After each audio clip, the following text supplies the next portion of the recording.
Hi, Paul. Hi, how are you? I'm fine, thank you. How are you? Good. My first question for you is, throughout the history of TV, I think it's always the case that season three is where a show really hits its stride, and I'm wondering, what do you think this year is a little bit different than the first 2 years we've seen? Um, I think this season, well, I know this season, we're really branching out into the other characters. Frankie and Frost, which I'm quite confident will be a spin-off very shortly because they're quite amazing together, my little brother and my partner on the show. Um, they're outstanding. Um, we get to do a lot more with Lorraine. Sasha's character has a ton more to do with her mother and the father situation and all of that.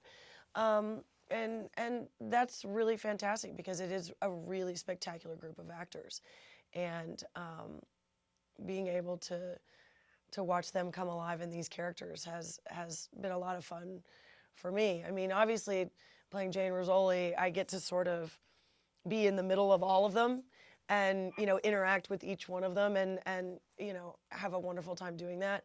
But now it's fun to watch them all have their own separate storylines and their own separate identities, and that really has been a lot of fun because they're all immensely talented and wonderful um, actors to act with, but also to step back and watch. It's been a lot of fun. Now, when you say Frankie and Foster is probably going to get a spinoff, is there going to be an episode this season where it's mainly them and you guys kind of take a back seat to their story? That hasn't happened yet, but it might because they're pretty genius together. They're incredibly funny, and they have a great dynamic. They're just, you'll see, they're really fantastic. There might be a dance scene between the two of them that literally, like, I had to leave because I was laughing so hard. And then, like, I would have to come back in, and I begged them to just be off camera and just maybe not dance because I couldn't get through it. They are brilliant together, brilliant. What are some of your favorite stories that we're going to see this season? I can't tell you that. If I tell you that, then you know what's coming.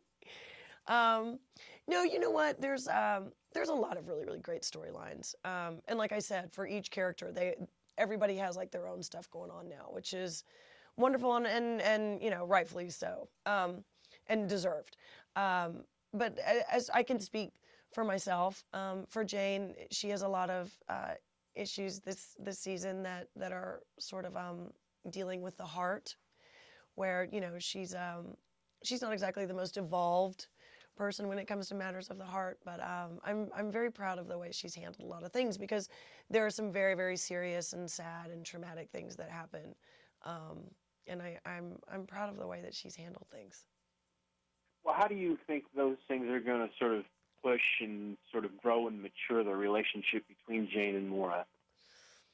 Well, I mean, it's like any friendship, it's like any relationship. The longer you stay together and the harder you work at it, the better it becomes. And the more trials and tribulations you survive, I think when you come out of it, you're stronger on the other end. And I think that goes with any relationship. It's not just, um, friends. That can be in a marriage, that can be lovers, that can be, family members, that can be anything.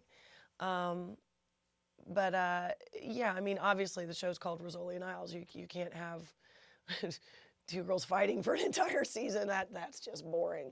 And I think they did that. That's called Mean Girls. It's not us. Yeah, when you enter the third season, are you able to, during the hiatus, come up with your own ideas about maybe where you want to see Jane go and share those ideas with the writers? Or is it strictly you go away and then you come back and kind of surprised to learn new things about this character that maybe you didn't know? It's strictly all coming from the writers. I mean, it definitely comes from the writers. But I will say, I mean, our writers are, especially our head writer, Janet Tamaro, she's very collaborative. It's not, it's my way or the highway, which as an actor, it's, that can become distracting if you're too busy worrying about if you're dropping, an and or a but or any other conjunction.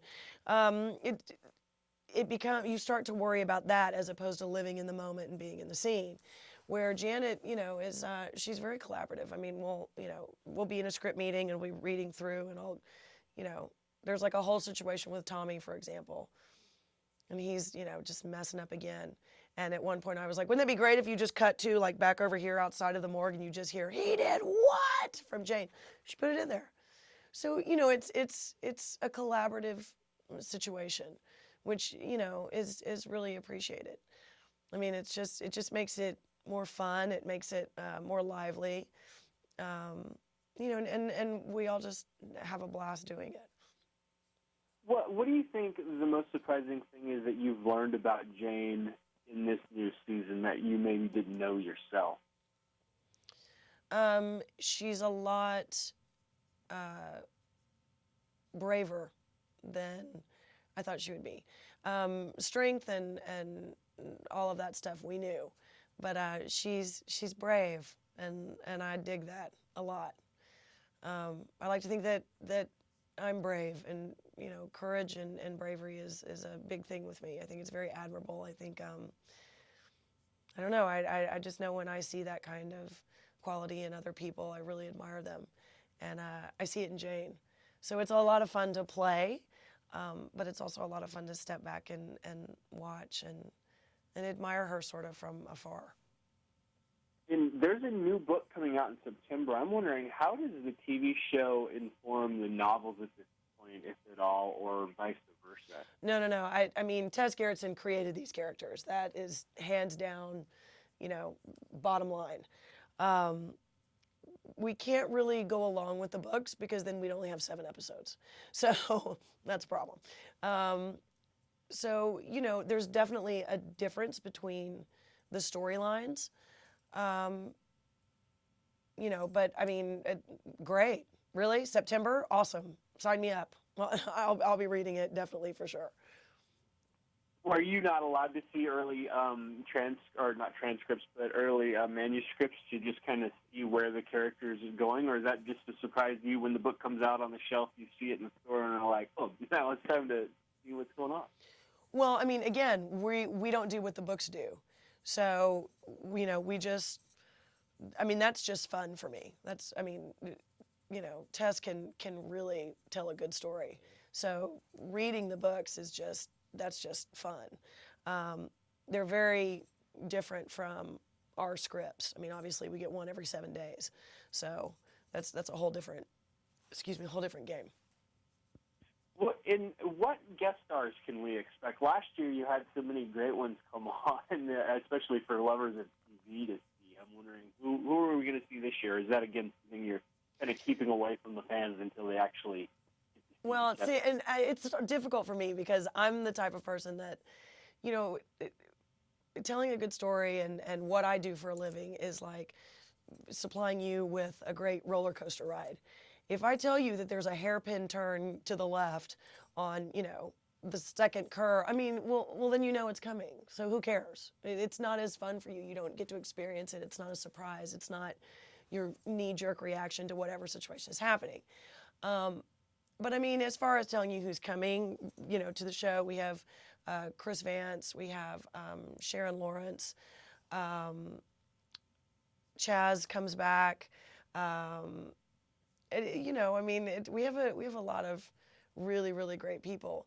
Jacqueline Bisset. I mean, it's a pretty great revolving door over at Rizzoli and Isles. I mean, we have some amazing actors come through there.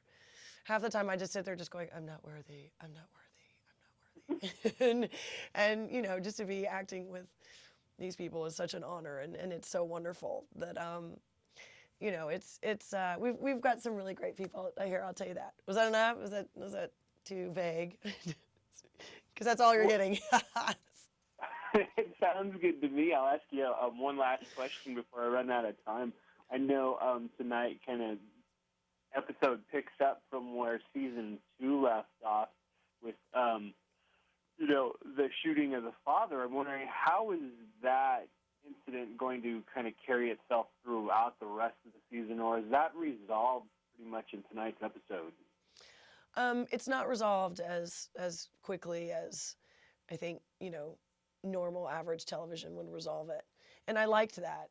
I liked that Janet sort of drug it out, because that's kind of, what happens in real life when you have an argument with someone that you love or that you care about. It doesn't just solve itself, immediately. There are, things that are done and things that are said, and people are hurt and feelings are hurt, and it takes a while to come back from that. But I will say that, Jane and Maura really earn the relationship that they have.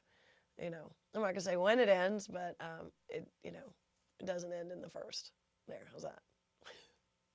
Okay, well, thank you so much for coming on this morning. Thank you very much for having me. It was nice hearing you. I'll see you later. Okay, thank you. Bye.